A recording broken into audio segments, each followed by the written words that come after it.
사랑하는 가족 여러분, 오늘 가정에서 영상 예배를 드리고 있는 우리 가족들, 또 함께 모여 공동체 예배를 드리는 우리 모든 가족들에게 오늘 주신 말씀이 우리에게 이번 주간도 승리케 하는 큰 믿음, 힘, 능력이 꼭 되시기를 예수님의 이름으로 축원합니다. 아멘.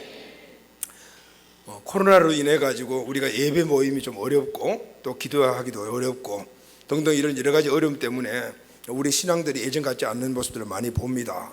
그래서 계속해서 우리가 이 신앙의 회복, 믿음의 회복에 대한 필요성을 느끼고 이 믿음의 회복과 함께 다시 회복된 자세에 머무는 것이 아니고 다시 이보다 더 나은 우리 신앙과 믿음 재건해 나가는 이런 말씀이 필요하구나 이렇게 생각이 들어서 특히 이 말씀을 중점적으로 다루고 있는 성경이 바로 스가랴서입니다.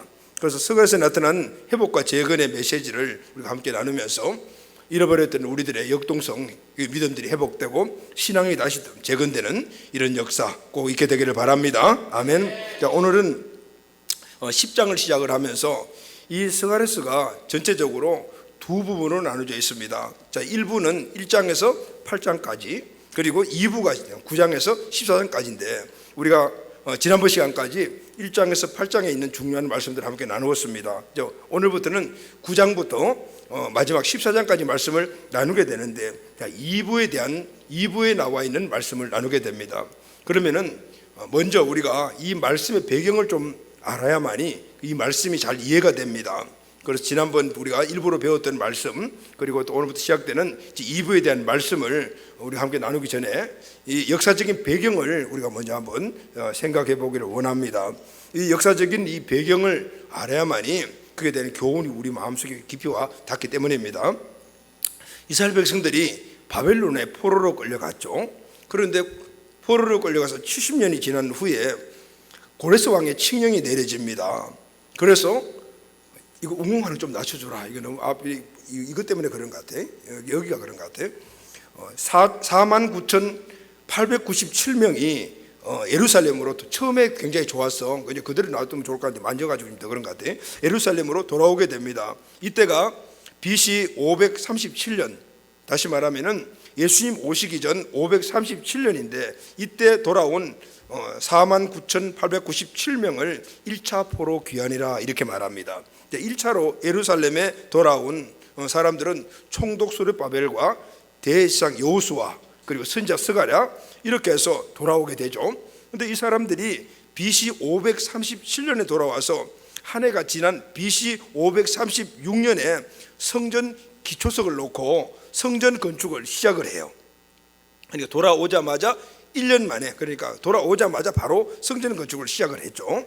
포로에서 돌아온 이스라엘이 첫 번째 한 일은 바로 성전을 건축하는 일이었습니다. 성전 건축이 왜 이렇게 중요했을까요? 70년 포로 생활하고 돌아왔다라면은 자기 집도 지어야 되고 또 여러 가지 많은 해야 될 일이 있는데 이들이 첫 번째 한 일이 바로 성전 건축이었거든요. 왜냐하면은 이스라엘 백성들의 삶과 그리고 또 모든 신앙의 바로 근거, 신앙의 중심이 바로 성전 중심이에요. 할렐루야. 전체적인 이 가나안 땅의 그 중심이 예루살렘이었고, 예루살렘은 시온성이잖아요. 이 다윗성이었는데 이 예루살렘이 중심이 되는데 예루살렘의 또 중심이 바로 성전이거든요. 그래서 이들에게 있어서 이 성전은 너무너무 중요했어요.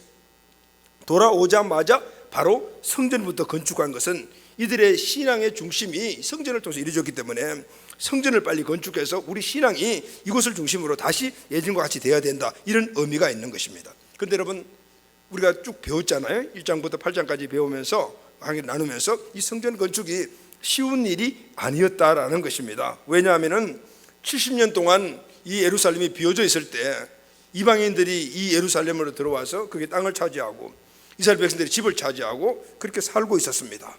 또 그 주변에 있던 사마리아인들이 계속해서 자기들의 이 권리를 가지고 이 예루살렘 전체를 갖다가 지배하고 있던 이런 상황이었어요. 이들이 예루살렘에 다시 유대인들이 돌아와 가지고 성전을 건축하니까 위협을 느꼈습니다. 왜냐하면 이스라엘 백성들이 성전을 중심으로 살아가게 될 때 그들이 갖고 있는 그 막강하고 강력한 힘이 무엇인가를 알기 때문에 그 위협을 느꼈어요. 그래서 사마리아인들이 중심이 되어서 이방인들과 함께 바로 왕에게 상소를 올리잖아요. 상소는 이들이 왕을 배신하려고 지금 성을 샀습니다. 그랬더니 왕이 그것을 받아들여 가지고 성전 건축을 중지시켰습니다. 무려 16년간이나 성전 건축이 중단이 되었죠. 그런데 BC 520년에 다시 하나님의 도우심과 학계 선자의 강력한 리더십으로 성전 건축이 다시 재개가 됩니다. 그리고 4년 후 516년에 이스라엘이 대망했던 성전이 완공이 됩니다. 이 성전의 이름을 스룹바벨 성전이라고 말합니다. 그 당시에 총독이 스룹바벨인데 이 사람이 주관이 되어서 성전을 건축했기 때문에 스룹바벨 성전 혹은 제2성전, 첫 번째 성전은 솔로몬의 성전이라고 말하잖아요. 두 번째 성전은 바로 스룹바벨 성전이라고 말합니다. 이때가 바로 BC 516년입니다. 이런 상황 속에, 그러니까 제2성전이 다시 재개되는 그 시점에 기록된 말씀이 바로 스가랴서 1장에서 8장 말씀이에요. 우리가 지난번 시간에 나눈 말씀이죠. 16년 동안이나 성전 건축이 중단되었다가 다시 건축이 시작되었을 때, 그때 하나님께서 스가랴 선지를 통해서 주신 말씀이 1장에서부터 8장까지 나오는데 주 내용이 8개의 환상의 내용이잖아요. 성전 건축이 시작되었지만 여전히 어려운 여건들이 그들에게 있었습니다. 여전히 외적으로는 이방인들의 위협과 공격이 있었고, 내적으로는 많은 문제들이 성전 재건을 방해하는 요소들이었습니다. 성전 재건을 주관하는 지도자들이 힘을 잃어가고 있었습니다. 하나님께서는 이 총독 스룹바벨과 대제사장 여호수아 스가랴 선지자에게, 온 백성들에게 충고의 말씀, 그리고 격려, 그리고 소망의 메시지를 주시는데 그 주 내용이 바로 8가지의 환상 속에 담겨진 내용이었어요. 그 환상은 그 당시에 성전을 재건하고 있는 이스라엘 백성들과 지도자들에게 강력한 소망이 되는 말씀이었습니다. 그러나 또 하나는 이 메시지의 결론이 항상 어디에 맞추냐면은 메시아에게 맞춰지잖아요. 그런데 이 메시아는 결국은 오늘 이 시대를 살아가는 우리들에게 주시는 예수 그리스도를 통한 소망입니다. 할렐루야. 그래서 구약의 성전은 인간이 지은 건물이기에 무너지고 파괴된다. 이스라엘의 중심이 성전이었지만은, 그러나 그 인간이 지은 성전은 언젠가는 무너질 수도 있다. 실제 그랬어요. 솔로몬이 지은 성전은 바벨론에서 무너졌고, 이 스룹바벨이 지었던 성전은 그 이후에 또 무너지게 돼요.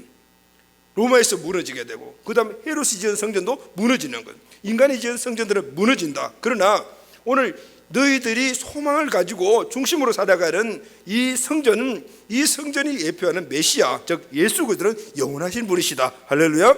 그래서 무너지지 않는 이 성전이신 예수님께 소망을 두고 살아가야 한다. 이것이 이 땅을 살아가는 모든 사람의 영역에서 승리의 힘이요, 그리고 이것이 하나님이 우리에게 주시는 모든 은총을 누리는 힘이다. 이렇게 말씀하고 있는. 할렐루야. 아멘. 그래서 이 스가랴서의 환상의 결론도, 그리고 오늘 말씀의 결론도 보게 되면 항상 메시아에게 맞춰 있는데, 이 메시아는 현실적으로 오늘 우리 살아가는 우리들에게 있는 예수 그리스도신 것이죠.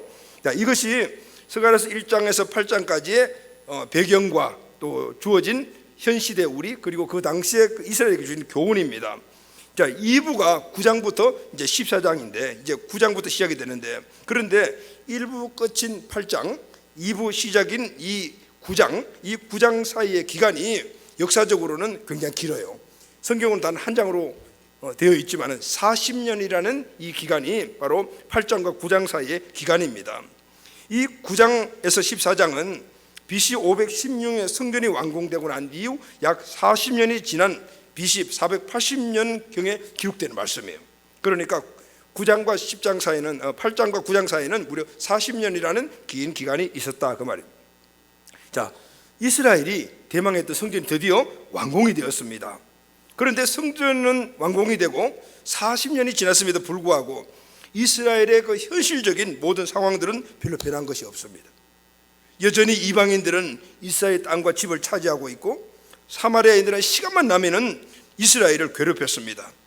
1차로 귀환해서 강력한 리더십으로 이스라엘 백성들을 이끌었던 스룹바벨과 여호수아 등 이런 지도자들이 세상을 떠나고 없어요.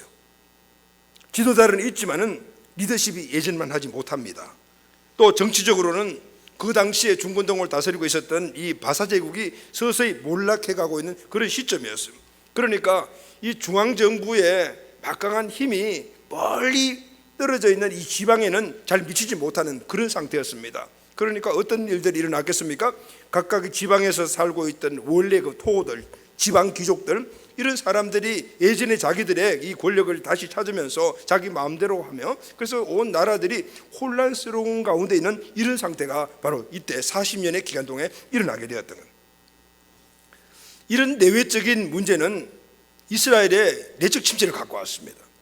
그리고 이 내적 침체가 오니까 마음의 회의적인 사고들이 막 자리 잡기 시작했는데, 그것이 개인이 아니고 이제 말하는 확산되어 가는, 성전 재건을 통해서 일어났던 열정들이 점점 식어가고, 그리고 고단하고 초라한 일생이 계속 반복되니까 선민으로서 갖고 있던 이 긍지도, 선민으로서 갖고 있던 빛나는 그 미래의 이 소망도 점점 퇴색되기 시작을 했습니다.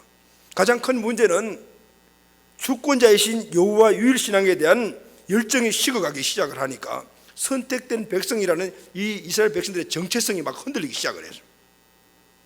그런데 여러분, 자, 이런 상황 속에 있을 때 바로 9장부터 바로 하나님의 말씀이 사랑하는 그 백성에게 스가랴 선지자를 통해서 다시 임하게 됩니다. 할렐루야, 아멘. 하나님은 그 백성들을 사랑하십니다. 아멘. 그 사랑의 증거가 바로 말씀을 주신 거예요. 지금은 성경 66권은 우리에게 주어진 말씀이지만 이 당시는 그때마다 선지자를 통해서 말씀이 주어집니다. 이렇게 어려운 가운데 내외적으로 문제가 있는 이런 상황 속에 있는 이 이스라엘 백성들에게 하나님의 말씀이 임합니다. 그 말씀들이 바로 스가랴 9장부터 14장까지 있는 후반부의 말씀인 것이죠. 전체적인 말씀을 요약하면 이런 말씀입니다. 이스라엘 백성들아, 힘을 내라. 지금은 너희가 스스로 왜소하게 볼 수도 있다, 절망적으로 볼 수도 있다. 그러나 역사를 홀로 주관하시는 분은 하나님이시다. 그 하나님이 너희를 도우신다. 하나님은 그 백성의 영원한 복락을 위해서 역사를 이끌어 가신다. 그러므로 최우선이는 그의 백성들이 바로 너희들의 것이다. 아멘. 이 사실을 믿고 믿음과 신앙을 각성하고 흔들리지 않고 당당하게 살아라. 이 말씀이 바로 9장부터 10장까지 쭉 주신 말씀이에요. 구체적인 메시지가 이제 9장부터 나오는데요, 9장의 가장 핵심 말씀이 9절입니다. 시온에 따라 크게 기뻐할지어다, 예루살렘에 따라 즐거이 부를지어다. 보라, 내 왕이 내게 임하시나니 그는 공의로우시며 구원을 베푸시며 겸손하여 나귀를 타시나니 나귀의 작은 것 곧 나귀 새끼니라. 이 말씀에 보게 되면 이제 시온의 딸들아, 다시 말해 이스라엘 백성들아 기뻐해라, 예루살렘의 딸들아 즐거워해라. 왜 즐거울 이유가 무엇인가 하면은 왕이 내게 임할 것이라. 할렐루야. 그래서 이 부분은 그 당시의 사람들은 메시아를 생각을 하죠. 메시아가 임할 것이다. 그런데 이 위에 보게 되면 그 메시아가 너희들에게 와서 구원을 베푸시는데 겸손하신 분이고 나귀를 타고 오신다. 나귀의 작은 것 곧 나귀의 새끼니라. 내 왕이 임할 것인데 나귀를 타고 오신다고 말합니다. 여러분, 나귀를 타는 왕이 누굽니까? 메시아, 바로 예수 그리스도를 이야기를 합니다. 스가랴서의 결론도 결국은 메시아의 예수 그리스도에 맞춰져 있습니다. 왕이 오면은 말을 타든지 아니면은 왕의 수레를 타고 와야 되는데 나귀를 타고 오신다. 예수님이 이스라엘의 마지막 입성하실 때 나귀를 타고 있다. 바로 그 메시아신 예수님을 의미하는 겁니다. 그 당시에 이스라엘의 현실적인 상황 속에서는 이런 정치적인 메시아를 그들이 생각했겠지만은, 그러나 이 스가랴에서 궁극적으로 나타나 있는 그 메시아는 바로 오늘 이 시대 우리 모두에게 주시는 바로 예수 그리스도이십니다. 그분은 겸손의 왕으로 나귀를 타고 이 땅에 오신 것이죠. 그리고 궁극적인 모든 것들을 회복시켜 주실 것이라는 것을 말씀하고 있는 것입니다. 여러분, 성전은 허물어지고 그 성전 대신 예수 그리스도를 다시 이야기할 때는 허물지 않는 예수 그리스도는 우리에게 영원한 소망을 주고 우리를 영생으로 이끌어 가시며 하나님까지 이끌어 가시는 우리의 왕이시다라는 걸 말씀해 주고 있는 거예요. 그분이 나귀를 타고 이 땅에 오신다라고요. 이 진리는 모든 선지서의 결론입니다. 그래서 이 말씀이 바로 그 당시에 이스라엘 백성에 주신 말씀이지만 오늘 이 시대 우리에게도 주신 말씀이 되는 겁니다. 이 말씀의 전체적인 의미가 이런 거예요. 현실의 어려움과 고통을 이길 수 있는 방법은 영원하신 왕 예수 그리스도에게 소망을 두는 것이다. 아멘. 성전에게 소망을 둘 때 성전을 무너지는 것이다. 성전 대신 예수님께 소망을 두고 살아야만이 우리는 영원한 소망 가운데 살아갈 수가 있다. 이 말. 영원하신 왕에 대한 소망을 둔 굳건한 믿음으로 현실을 이겨나가며 현실의 삶의 역동성을 가지고 살아가거라. 이 말씀이 바로 전체의 핵심 말씀인 줄로 믿습니다. 오늘 이 말씀으로 우리 모두가 다시 한번 더 강한 우리 현실적인 어려움들을 이기며 도전받는 시간 되시기를 주의 이름으로 축원합니다. 자, 그럼 이제 본문에 한번 이제 들어가 보는데요. 첫째, 오늘 10장 1절 말씀을 보면은 하나님은 스가랴서를 통해서 비에 대해서 말씀을 하십니다. 봄비에 대해서 말씀하시거든요. 1절 말씀을 보면은 봄비가 올 때에 여호와 곧 구름을 일게 하시는 여호와께 비를 구하라. 무리에게 소낙비를 내려서 밭의 채소를 각 사람에게 주시리라. 자, 봄비가 올 때에 구름을 일게 하시는 여호와께 비를 구하라. 그러면 무리에게 소낙비를 내려주셔서 밭의 채소를 각 사람에게 주리라. 농사가 잘 되게 주라, 이 말씀이잖아요. 세번역 성경을 보면은 이 말씀을 좀 더 쉽게 번역을 했는데 이런 말씀입니다. 너희는 봄철에 비를 내려달라고 주님께 비르라. 비구름을 일게 하시는 분은 주님이시다. 주님께서 사람들에게 소나기를 주시며 각 사람에게 밭의 채소를 주신다. 할렐루야, 아멘. 자, 봄비라는 말이 나오잖아요. 여러분, 비가 오려면은 먼저 비구름이 막 일어나야 합니다. 그런데 이 비구름을 일게 하시는 분이 누구라고 하죠? 주님이시다라고 말합니다. 다시 말하면 하나님이십니다. 여러분, 하나님이 비를 주십니다. 할렐루야. 그래서 성경에 나오는 이 비는 그 단순한 비가 아니에요. 봄비라는 말은 단순히 봄에 내리는 이 계절비 이런 의미가 아닙니다. 하나님이 내려주시는 은혜의 비다라고 말씀하고 있죠. 자, 그러면은 오늘 이 봄비에 대해서 우리가 좀 알려면요, 이스라엘의 기후에 대해서 우리가 좀 알아야 됩니다. 오늘은 성경 공부를 좀 하는 시간 같습니다. 이스라엘의 기후에 대해서 좀 알아야만이 이 말씀이 또 우리에게 더 많은 은혜가 되죠. 이스라엘에는요, 여름이 굉장히 길어요. 가면 전부가 여름인데 그래도 여름 기간이 있어요. 여름이 긴데 이때를 건기, 아주 건조한 그런 기간인데 3월부터 10월까지 3, 4, 5, 6, 7, 8, 9, 10 9개월 정도, 8, 9개월 정도 긴 기간이 건기. 이 건기간에는 비가 한 방울도 안 내립니다. 그러다가 10월이 지나고 11월 달이 시작되면은 하늘에 구름이 끼고 지중해로부터 바람이 불어오면서 비가 조금씩 막 내리기 시작을 합니다. 이때 11월 달부터 내리는 이 비를 성경에 보면 이른비라고 말합니다. 이 이른비는 굉장히 중요한 역할을 합니다. 그동안에 바짝 마른 땅에 이 이른비가 서서히 내리면서 긴 여름의 더위를 식혀줄 뿐만 아니고 메말랐던 땅을 아주 부드럽게 만들어줍니다. 땅을 부드럽게 만들어주는 것이죠. 이때 이스라엘 사람들은 이제 파종을 하고 씨를 뿌리는 겁니다. 그리고 이제 12월부터 본격적으로 비가 막 내리기 시작을 하는데 2월 달까지 비가 내려요. 12월, 1월, 2월 약 3, 4개월 동안 본격적으로 비가 내리는데 이때를 우기라고 해요. 이때 내리는 비를 성경에는 큰 비, 소낙비라고 이렇게 표현하고 있습니다. 이때 1년 중에 비가 가장 많이 내립니다. 1년 강수량의 80%가 이때 내린다고 합니다. 폭우가 동반되기도 하고 그리고 지역마다 200mm에서 700mm가 내린다고 하니까 엄청난 비가 내리는 것이죠. 이때 이 비 때문에 저절로 강이 만들어지고 계곡이 만들어지는데 이를 와디라고 합니다. 이스라엘의 성지순례를 가게 되면 곳곳에서 이 와디를 볼 수가 있거든요. 이렇게 강물이 지나가는 흔적들이 남아있습니다. 작은 곳은 개울같이 보이기도 하고 어떤 경우는 큰 강같이 보이기도 하고 또 저쪽 북쪽으로 올라가게 되면 아주 계곡이 되어 있는데 막 절벽이 막 있는 이런 큰 와디가 있어요. 비가 오면 거기 물이 꽉 차는 거예요. 여러분 예루살렘에 예루살렘 이스라엘 가면은 요단강을 우리가 보러 가잖아요. 요단강을 보러 가면 요단강이 조그만 개울 같아요. 그래서 요단강이 왜 이렇게 적어 하는데 상류로 올라가게 되면은 그 요단강의 넓이가 한강보다 더 넓어요. 근데 그게 물이 꽉 차는 게 넘치는 거예요. 이때가 바로 우기 때거든요. 그러나 우리가 주로 갔을 때 우리가 주로 갈 때는 보통 여름이니까 그때는 건조기예요. 그러니까 비가 안 올 때니까 그런 걸 볼 수가 없대요. 자, 이때 저절로 강이 만들어지고 계곡이 만들어져요. 이때 이 내리는 비는 그동안 씨가 뿌려가지고 막 올라오는 이 식물이 쑥쑥 자라도록 막 만들어주는 것이죠. 그리고 이제 12월이 되게 되면 12월부터 2월 달까지는 약 4개월 동안 이 많이 내리던 비가 천천히 서서히 조금씩 내리기 시작을 해요. 이때 내리는 비는 쑥쑥 큰 이런 식물들에게 열매를 맺게 만들어줍니다. 그래서 봄비라고 이야기하기도 하고 성경은 늦은 비라고 이야기를 합니다. 이 봄비는 엄청 축복의 비입니다. 이 비가 오지 않으면 그동안 아무리 컸던 그런 식물 나무라 하더라도 열매를 맺지 못합니다. 그래서 이 늦은 비는 엄청난 축복을 바라고 영적으로 우리에게 주시는 바가 많이 있죠. 자, 그럼 이걸 조금 더 우리가 요약을 하면은 이른 비, 이제 우리말로 가을비라고 하는데 10월에서 12월까지 있는데 씨를 파종하게 만든 소낙비, 우리말로는 겨울비라고 하는데 12월에서 이르는데 이 식물들을 막 성장하게 만들고, 늦은 비는 우리말로 봄비라고 말하는 3, 4월에 조금 내리는 비, 열매를 결실하게 만드는 비인데 그 이후에는 5월부터 10월까지 건기가 쫙 오게 되죠. 자, 여러분, 이렇게 이스라엘의 그 기후에 따라 내리는 이 비는 단지 계절적으로 내리는 비이기도 하지만 우리에게 주는 영적 의미가 굉장히 큽니다. 계절에 따라 내리는 비지만 그 안에 우리의 믿음과 신앙이 크게 하는 영적인 원리들이 들어 있습니다.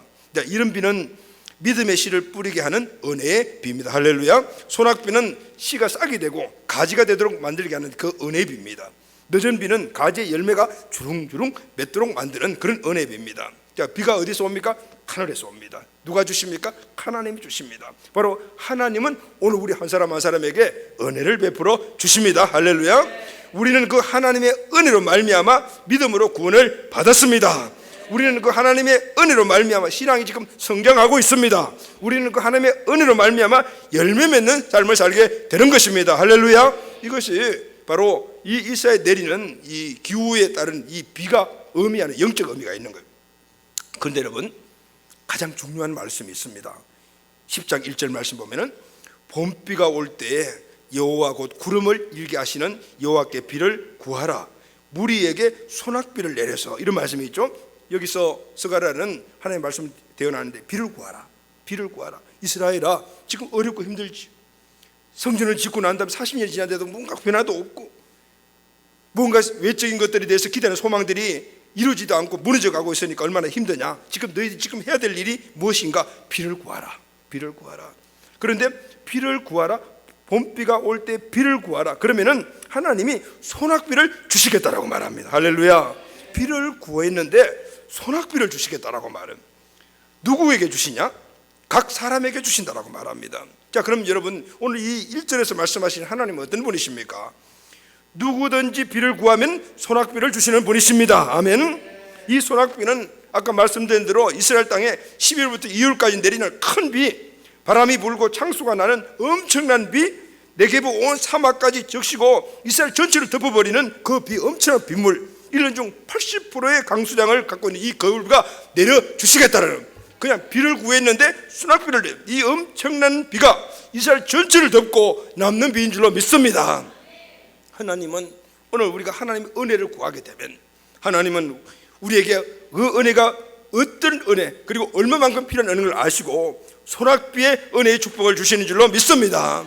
오늘 이 소낙비의 축복은 우리 한 사람의 개인을 덮을 뿐만 아니라 우리 가정을 덮고 우리 자녀를 덮고 우리 기업을 덮고 우리 교회를 덮고 이 민족을 덮고 온 세계를 덮을 수 있는 하나님의 은혜의 비인 겁니다. 할렐루야. 아멘. 지쳐있는 이스라엘을 회복시키는 것이 무엇이라고 말씀하고 있습니까? 하나님의 회복의 소낙비다라고 말씀하고 있습니다. 이 비가 바로 은혜의 비라고 말합니다. 이 비는 적당량의 비가 아닙니다. 그냥 소낙비입니다. 큰 비입니다. 그래서 스가랴는 이스라엘 향하여 여호와께 구하라, 비를 구하라고 선포하고 있는 겁니다. 하나님은 이스라엘이 비를 달라고만 해도 소낙비를 주시는 분이십니다. 하나님은 이스라엘의 생각보다 크시고 이스라엘의 기도보다도 크신 분인 줄로 믿습니다.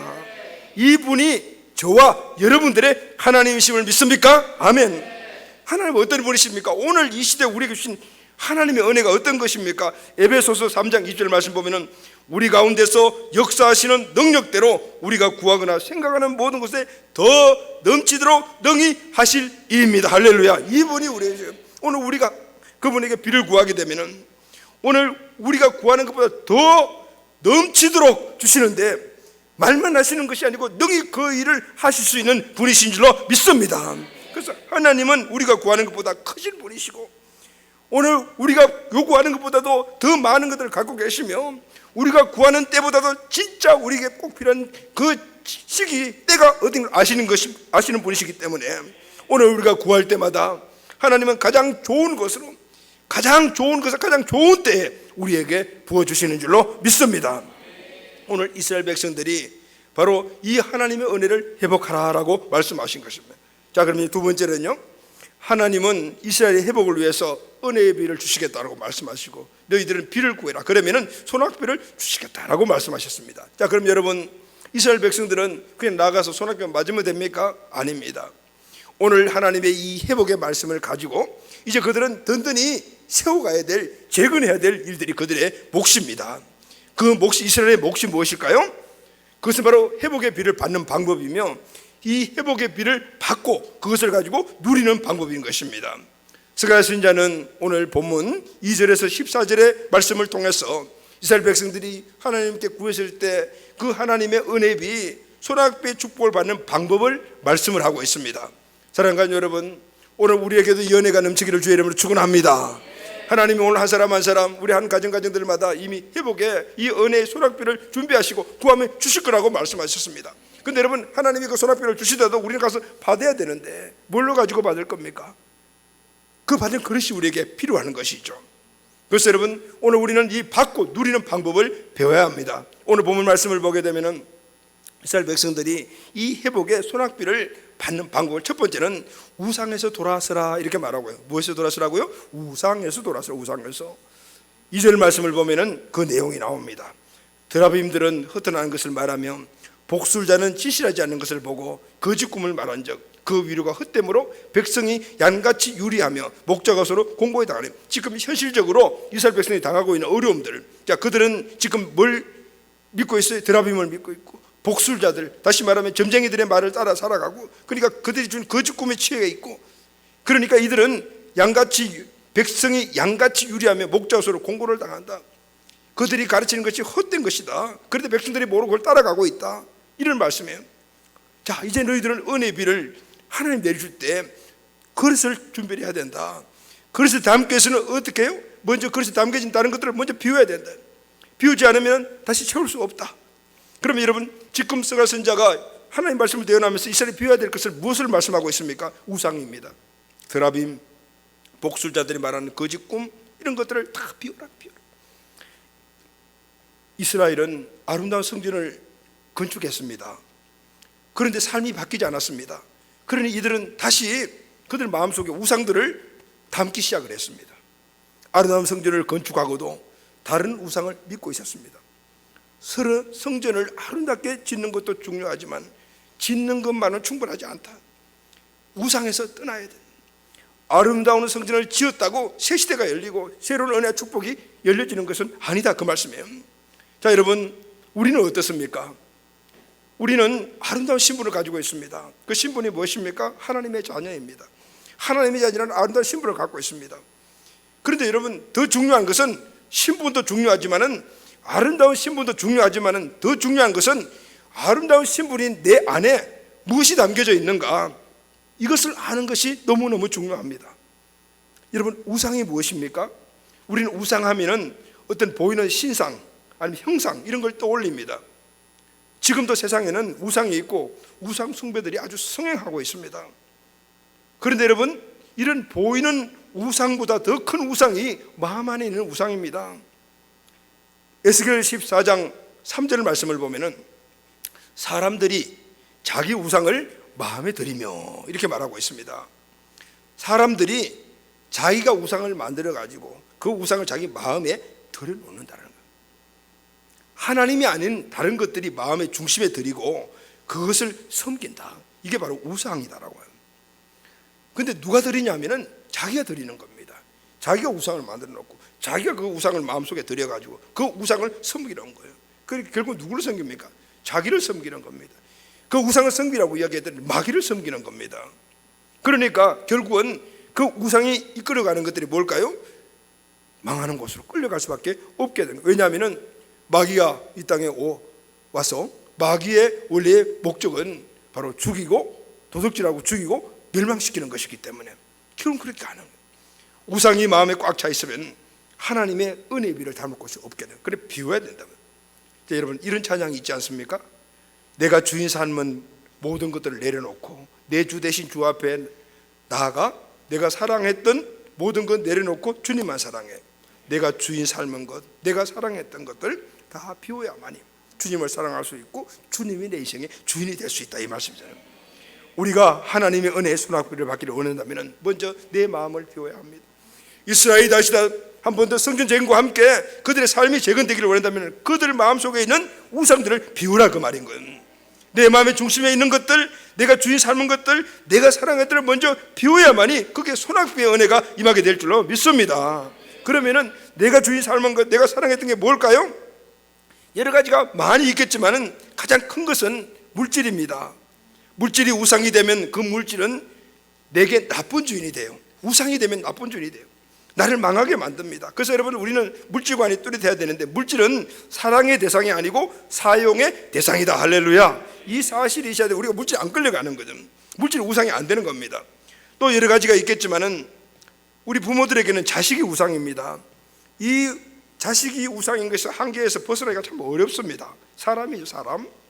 하나님이 아브라함에게 내 사랑하는 독자 이삭을 바치라고 했습니다.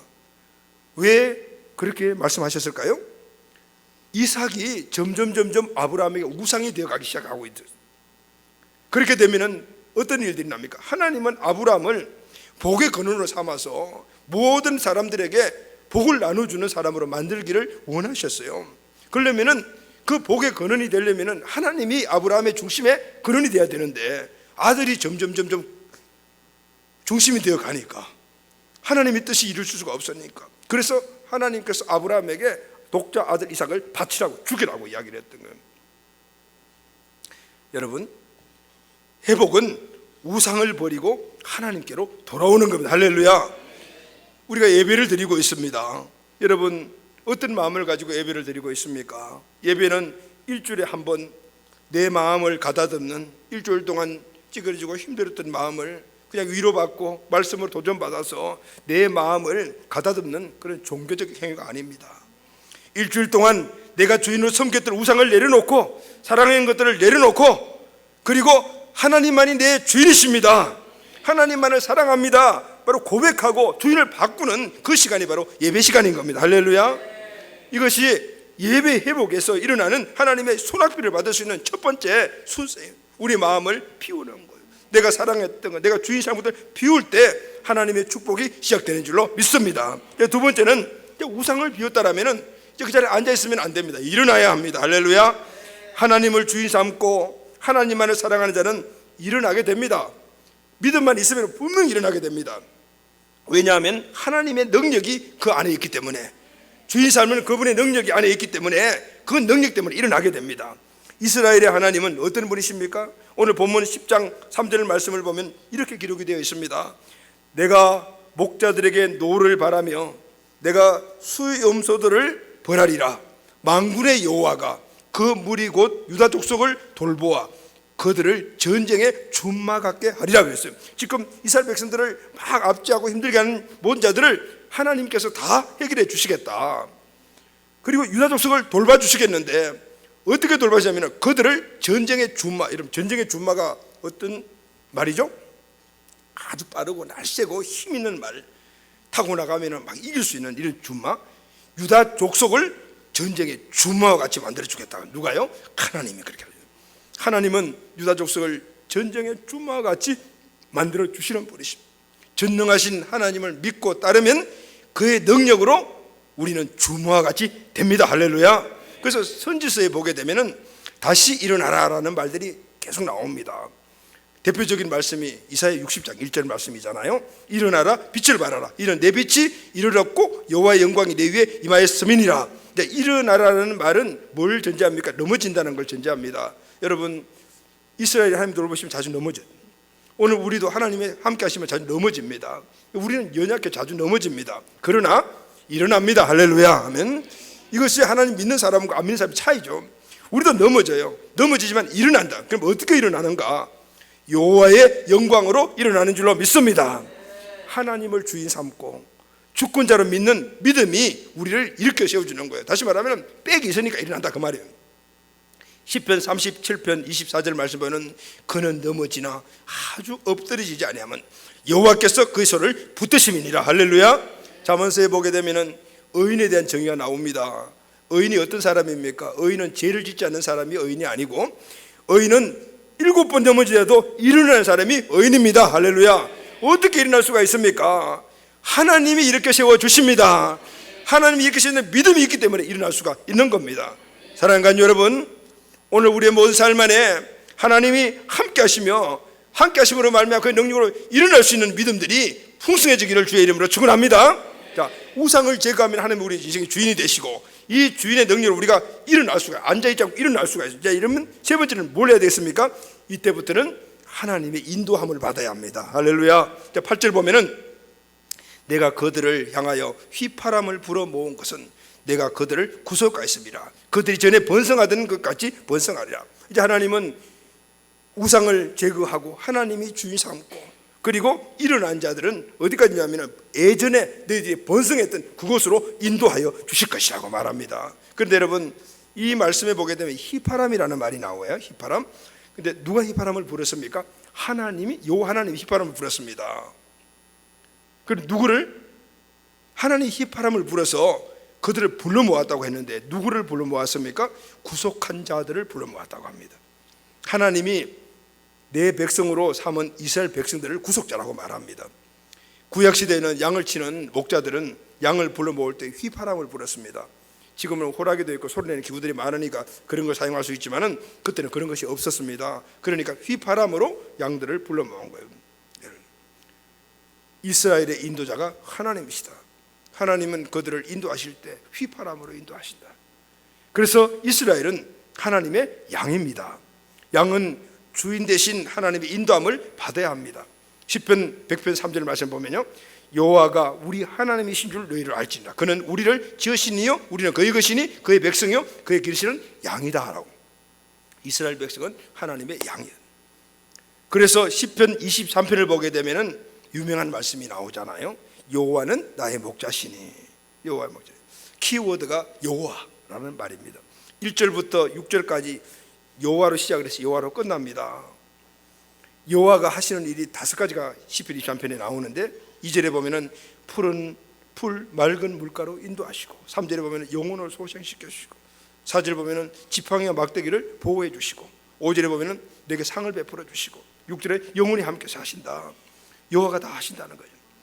여호와를 주인 삼고 양의 신분을 가지고 그를 의지하고 살아가게 되면 바로 하나님이 내 인생의 모든 삶을 책임져 주시다. 할렐루야. 이것을 말해요.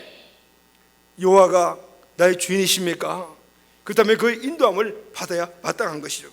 그분은 전능하시고 사랑이 넘치시며 인자가 한이 없으신 분이 아니겠습니까?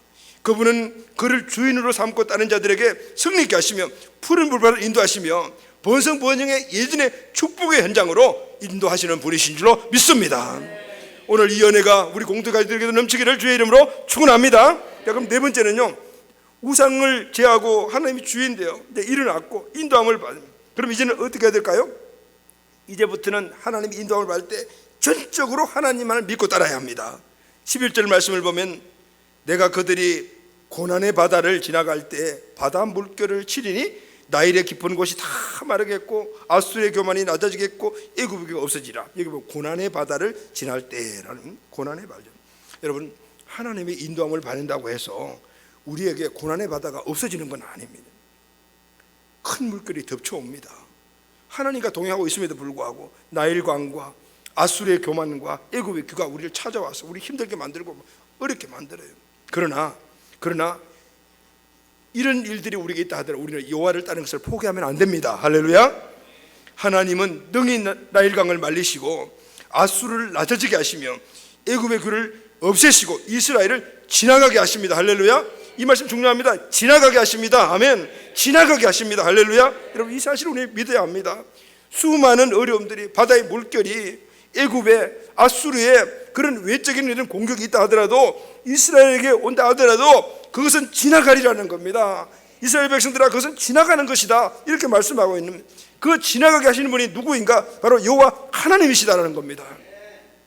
믿음과 신앙이 좋은 사람이라고 해서 고난 자체가 없어지는 게 아닙니다. 하나님이 그 고난 자체를 지나가게 해주시는 겁니다. 어떻게 지나가게 하십니까? 하나님과 동행하면 지나가게 됩니다. 할렐루야. 애굽에서 애굽에 하나님께서 10번째 재앙이 내려졌잖아요. 그런데 하나님께서는 이스라엘 백성들은 그 재앙이 지나가게 했습니다. 바로 유월절입니다. 이유가 무엇입니까? 어린 양의 피가 그 문설주와 인방에 발라져 있기 때문입니다. 이스라엘이 홍해바다를 지나가고 광야를 지나가고 요단강을 지나갔습니다. 이스라엘이 무슨 힘이 있어서 그 홍해바다를 지나가고 광야를 지나가고 요단강을 지나갔겠습니까? 하나님을 믿고 따라갔더니 홍해가 갈라지고 지나가게 되었습니다. 하나님을 믿고 따라갔더니 요단강이 갈라지고 지나가게 되었습니다. 하나님을 믿고 따라갔더니 여리고가 무너지고 가나안 땅으로 들어가게 되었습니까? 하나님이 하시는 것이죠. 하나님이 하신 일 우리가 함께하면 우리는 같이 지나가게 되는 거예요. 믿습니까 여러분? 이 은혜들이 우리에게도 있어야 될 줄로 믿습니다. 하나님과 함께 동행할 때 우리 앞에 다가오는 여러 가지 많은 환난과 풍파도 지나가게 될 줄로 믿습니다. 아멘. 마지막 5번째는요, 우상을 제거하고 주인이 된, 그리고 일어나 하나님 능력으로 인도함을 받고 여러 가지 어려움들이 올 때 하나님과 동행함으로 그것을 다 패스 지나가게 되면은 결과가 어떻게 됩니까? 우리의 믿음이 견고하게 됩니다. 할렐루야. 이것이 하나님께서 결론적으로 오늘 우리에게 원하시고 이스라엘에게 원하시는 하나님의 축복입니다. 12절 말씀을 보면 내가 그들에게 나 여호와를 의지하여 견고하게 하리니 그들이 내 이름으로 행하리라. 나 여호와의 말이라. 이 견고케 하리라라는 말은 이 마지막이 견고함입니다. 견고함은 흔들리지 않는다는 말입니다. 하나님의 이스라엘 회복의 최종 목적은 이스라엘이 견고하게 서는 겁니다. 흔들리지 않게 서는 겁니다. 여러분, 우리의 믿음과 신앙이 연약하여 넘어지면 하나님 이렇게 세워주십니다. 또 우리가 넘어지면 이렇게 세워 동행해 주십니다. 그러나 언제까지 우리가 하나님의 도우심을 받고 살아갑니까? 하나님은 스스로 견고하게 서서 스스로 이 땅을 이기며 살아갈 수 있는 강력한 하나님의 자녀가 되기를 원하시는 거예요. 할렐루야. 그래서 이 모든 손아귀의 은혜를 받는 이 그릇을 만들어가는 최후의 마지막의 결론이 스스로 견고하게 되는 겁니다. 세상 풍파 엄청나고 환난 어려움 많은 이 세상에 하나님은 하나님의 자녀들이 밖에 내어놨을 때 맨날 걱정 근심으로 그렇게 살아가고 싶은 그런 자녀를 만드시려는 게 아니에요. 어디를 내놓아도 저놈은 든든하게 서서 자기 몫을 하면서 이기면서 자기 일을 하게 할 거야. 이런 강한 자녀들을 세우기를 원하시는 겁니다. 그 과정이 처음부터 되는 것이 아니기 때문에 이런 과정을 통해서 연수적으로 들어온 거예요.